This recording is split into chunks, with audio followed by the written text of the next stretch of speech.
ગઢેચી નદી શુદ્ધિકરણ પ્રોજેક્ટ અંતર્ગત બીજા દિવસે પણ 100 જેટલા દબાણો ઉપર બુલડોઝર ફર્યું।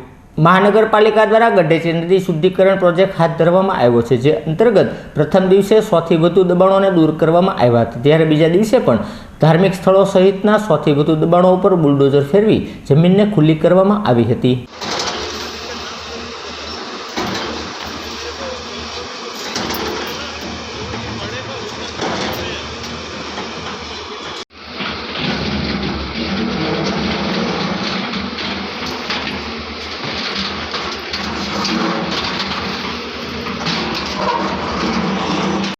જોઈ તો લીધું ભાઈ।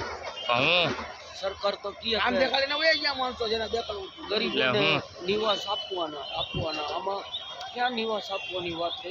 પહેલા આપવા પડે।